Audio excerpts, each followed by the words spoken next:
to inform you that we have arrived at the labyrinth.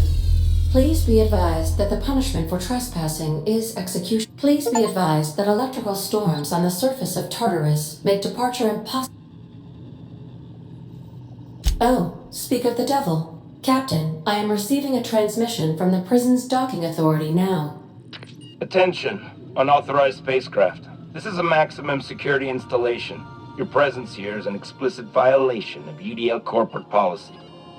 You are hereby confined to your docking platform until a ticket detailing your crimes has been filed and notarized, at which point your vessel will be seized and you will be executed.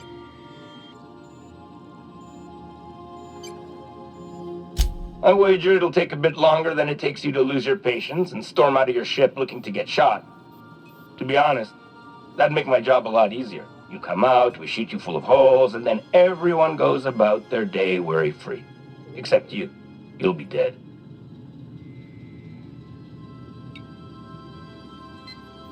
Huh? Oh, yes, sir. Right away, sir. I just couldn't see you clearly before.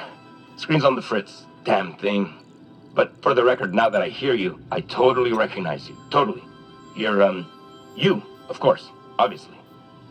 Anyway, Tartarus Docking Authority signing up. Hang on. Another ship just pulled into your dock. Wait, is that from the Groundbreaker? What the?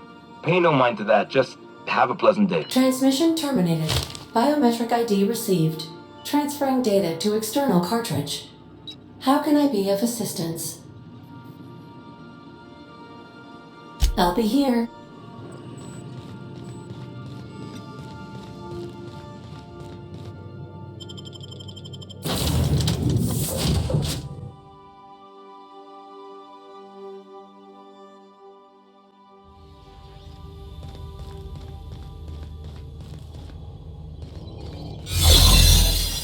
The captain did right by us once. No! The board will never own Groundbreaker. Not while I breathe. Push on, Margot! Groundbreaker doesn't need trash. Some of the bodies. Take him down! Chase the freedom, asshole! Pathetic!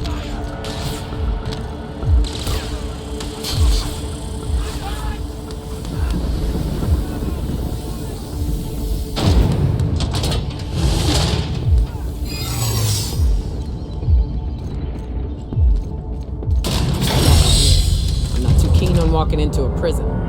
They lock me up, I'm liable to kill everyone trying to get back out. This might be the loneliest place in the whole system.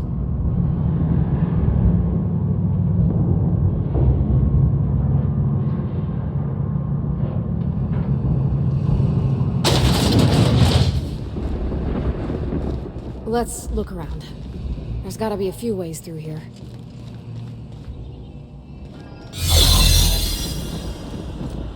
Sublight has arrived. Hey, kid. A little bird told me you could use our help. I said I owed you one, and I always pay my debts. We're not about to leave our favorite vice president hung out to dry, are we, contractors? Go bust some heads. Tell them...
MSI. I'm not one for rousing speeches, but the captain needs our help. So, get in there and fight!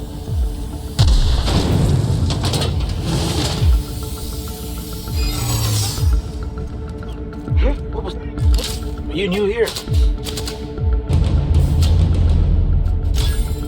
Whoa! Okay.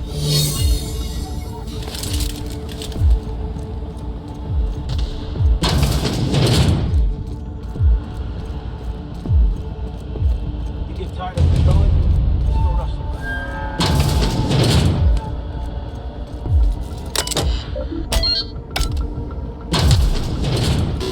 Well, look who it is.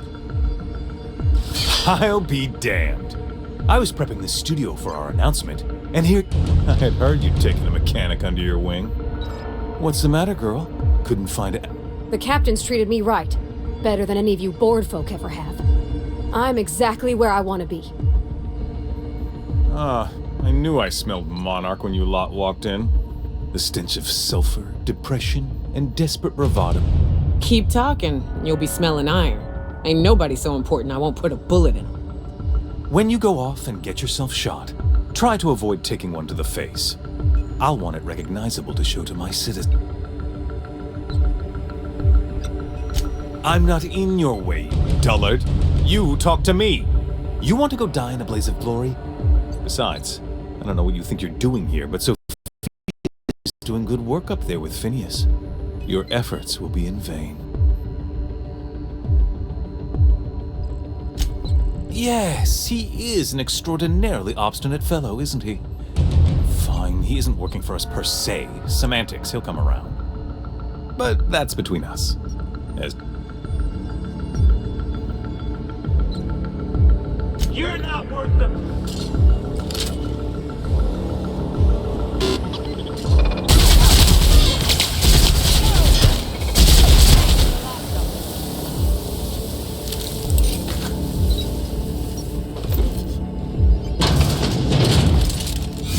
Waste of company ammo.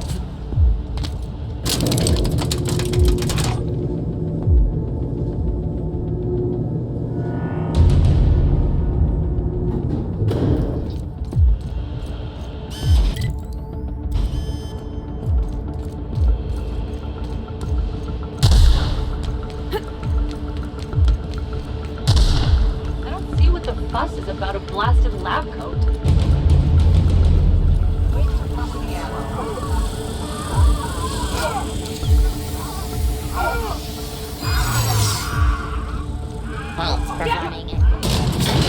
This is nice.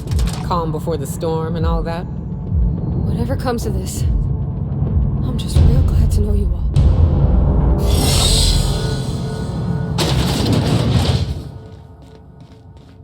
Captain, you have an uncanny talent for complicating my life. I don't like being played. When you delivered Wells into my hands, I was operating under the assumption that I'd won your loyalty. You've disrupted the balance of power. You've upset the natural order of things. You've introduced uncertainty, and there is nothing I despise more than uncertainty. I'm afraid I can't do that. You're a gifted warrior, Captain. For all your talents, you are the enemy of Halcyon, and therefore you are... I have no intention of dying on Tartarus, Captain. Not when there's so much work left to do. I admit I miscalculated the extent of your influence. The board's plan never accounted for you. This is a mistake. I have Dr. Wells in my custody. Once I've secured his cooperation, I can move forward with the program. I can repair the damage you've done. I can set things right. Well, that's mostly correct. You're not leaving here. I take no pleasure in this. Leaving you alive is too great a risk. This prison is equipped with an automechanical warden. I've had it programmed to eliminate you on sight and rinse your remains down a drain. And don't worry, I will inform Dr. Wells that you died heroic.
Get me out of here!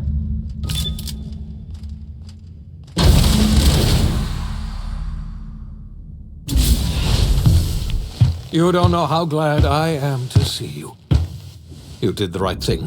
Akande was a monster. Her death was much deserved, and long overdue. And you lunatic, you broke into the board's own fortress just to rescue one doddering old man! You are absolutely out of your mind, and I can't begin to thank you enough.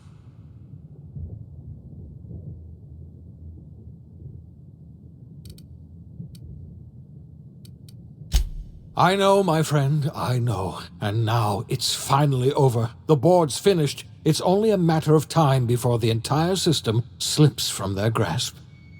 You've broken the board's stranglehold on this colony, and you saved my life. But there's still so much we have yet to accomplish. You and I are going to have to work harder than ever to save Halcyon. I'm afraid the situation is far worse than any of us ever anticipated.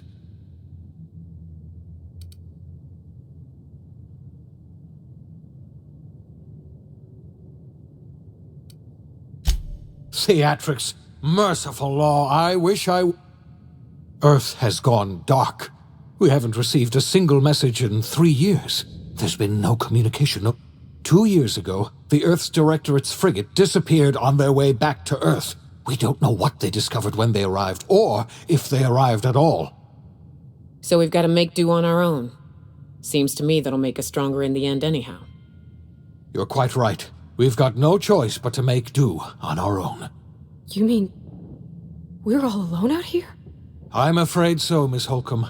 Halcyon is the only home we have left. Returning to Earth is no longer an option. We're in serious trouble, my friend. Do you know what this means for Halcyon? We can't rely on Earth for support anymore. We've been cut loose. We're entirely... Yes, we do. You've done a marvelous thing. You've succeeded where anyone else would have failed, including me. We must begin the revival process immediately, starting with the Hope's brightest minds, and then we're going to fix this damn cop. We're going to need a leader, and I can't imagine a better person for the job than you.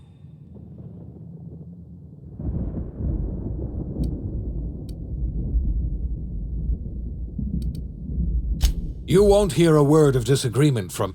You're the best thing to ever happen to Halcyon. If you want to take it upon yourself to lead this colony, you have my... We're not a colony any longer, are we? Our last connection to Earth has been severed, and so we have been set... Our future is uncertain, and no one knows what tomorrow holds. Exciting.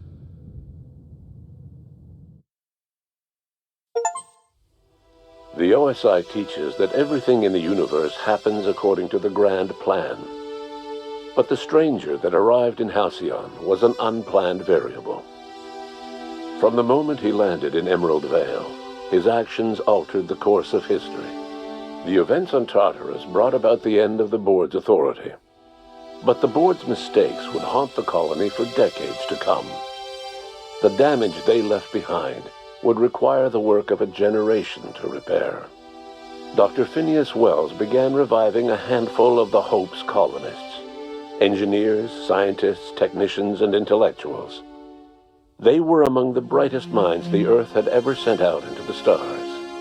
The Hope scientists and engineers woke up in a colony descending headlong into total collapse.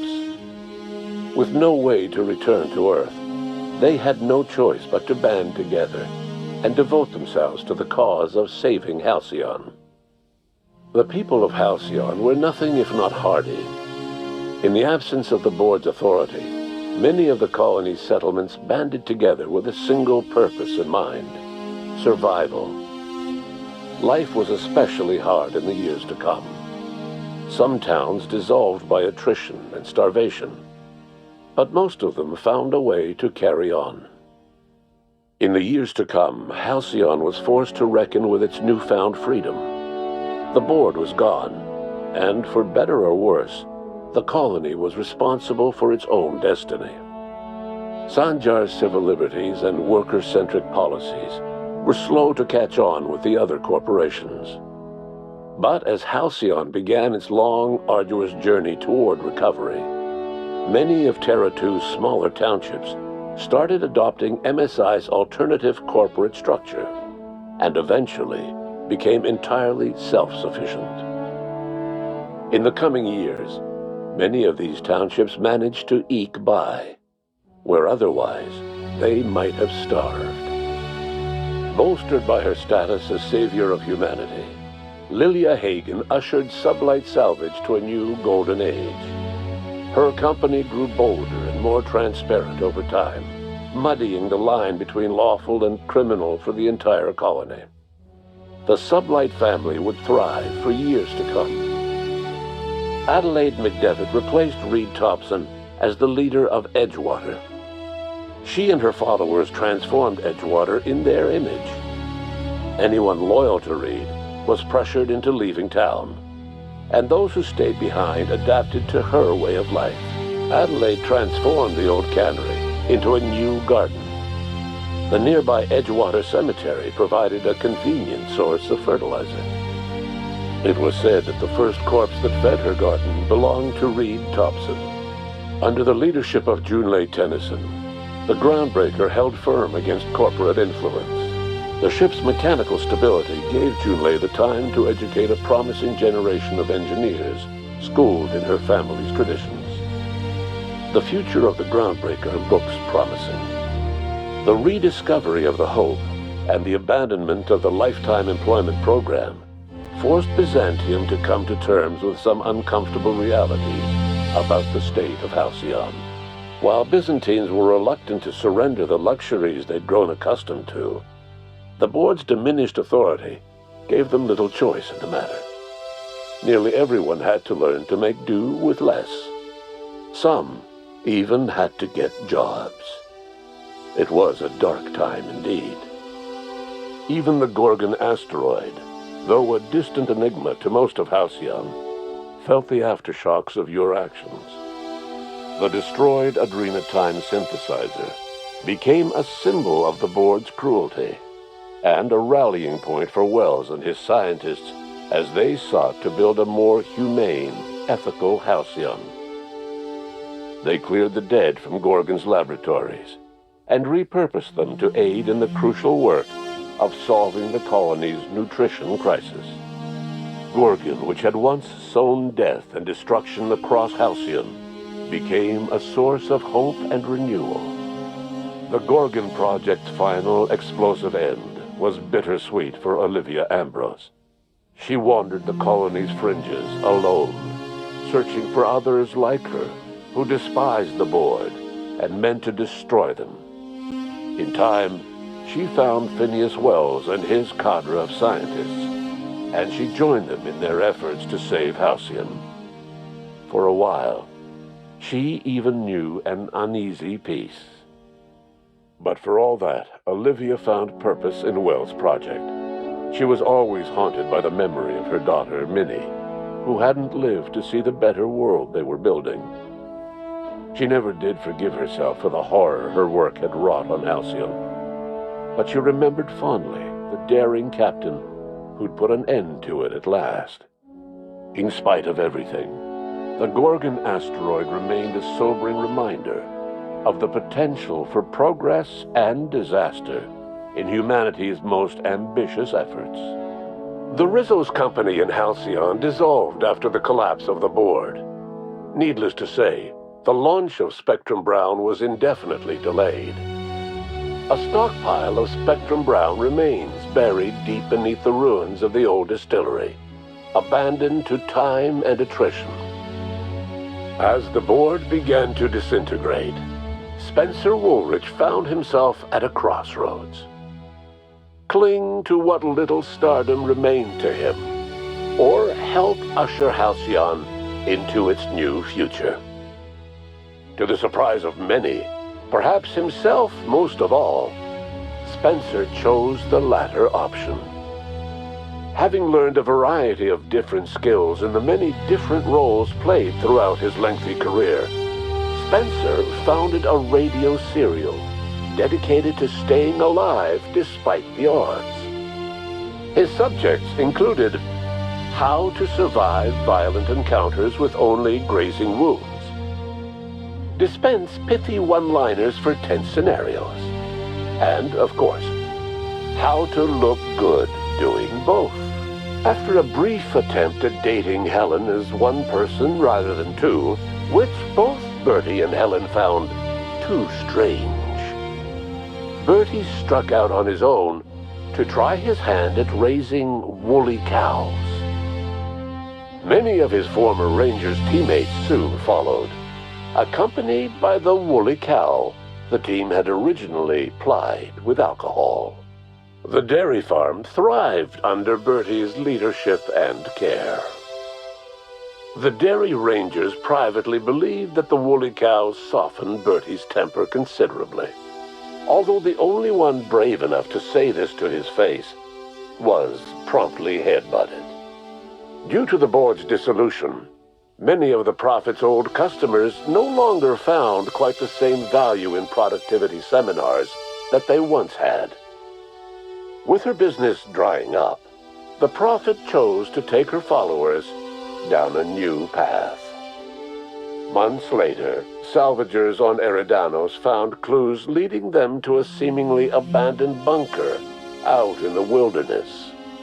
Inside, they discovered horribly mangled corpses, sacrificed to a blood-scrawled portrait of a sprat-headed deity. The Prophet was not among the bodies. Your influence shifted Ellie's perspective. She finally admitted, albeit grudgingly, that she just might need other people. Sometimes. With a steady income from the life insurance payouts, she was finally able to afford a ship of her own. She hired a small crew and flew supply missions to communities on the fringe. Some of them were even legal. Life in Halcyon was sobering for Felix Millstone.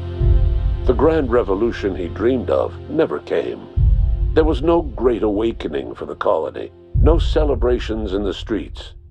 There was only the hard, desperate work of trying to repair a broken colony. Felix never had a head for numbers, but if there was labor to be done, he was there to help.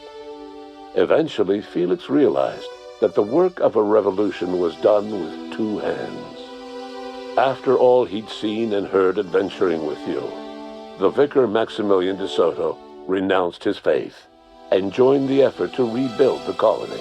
Ironically, he finally found the joy that had eluded him over the course of his life, and realized that perhaps he was always meant to be just a simple laborer after all. He quickly dismissed the idea. Though Parvati eventually grew comfortable aboard the Unreliable, she never quite came out of her shell. She seemed to prefer the company of Ada to the crew, and she could often be found neck-deep in cables and grease, telling Ada funny stories from her childhood. While the colony fell into chaos, she found an island of relative peace with Ada, and they formed an unusual bond. She decided to remain aboard the Unreliable permanently as its chief and sole engineer. Nyoka returned to Monarch to take another crack at making a permanent life for herself. She formed the Charon Group, an MSI subsidiary of ragtag survivalists and wilderness experts. Anyone in need of a guide, or just looking to throw back a beer and swap stories, could find her camping on the trail, or clearing an infestation. The SAM unit that accompanied you spread awareness of the product line's superior sanitation and maintenance capabilities across what was left of the colony. This led to a boost in SAM unit sales. Did you know that SAM units are the longest-lasting, toughest-acting cleaning solution in Halcyon? Minister Clark was released from house arrest, and his contact with you gave him a sense of renewed purpose and vigor. Once it became clear that no help would be coming from Earth, he threw his considerable efforts and talents into helping Halcyon manage the crisis before it. As for Dr. Phineas Wells, he spent his remaining years in his orbital lab. He eventually came to terms with his own past, and was able to forgive the mistakes of his younger self by devoting his remaining years to serving the colony. Dr. Wells was able to revive many more scientists and engineers than he first expected, thanks to the additional batch of chemicals you stole from the Ministry. Wells never forgot about the human lives that were lost in acquiring these chemicals. In the end, Dr. Wells was able to save every scientist and engineer aboard the Hope. Over the next decade, nearly all of the Hope's remaining colonists were successfully revived. Halcyon saw a period of rapid technological and scientific advancement. Breakthroughs in dietary supplements saved the colony from starvation. Geoengineering projects and social reforms began to change the structure and character of the colony. Dr. Wells laid the groundwork for the project to save the colony, but he would never live to see the fruits of his labor. He passed away a few years later. His work was carried on by the scientists and engineers he revived. Today, Halcyon has stabilized. The people of the colony work hard to adapt to their new circumstances. Nearby colonies send aid and supplies. Life will never be easy in Halcyon, but for the first time in its history, there exists a sense of real, genuine hope about the future. And what about you? The unplanned variable in the history of Halcyon. You brought an end to the chaos on Tartarus, and proved yourself the most capable leader left in the colony. You administered the colony in your own image.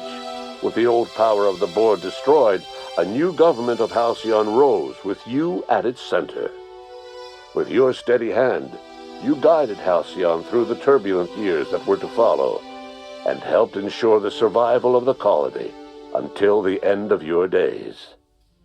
No one knows what's happened to Earth, and no one knows what the future has in store for Halcyon. All we know for certain is this: the name of the Unreliable and that of its intrepid captain will remain the subject of countless stories for years to come.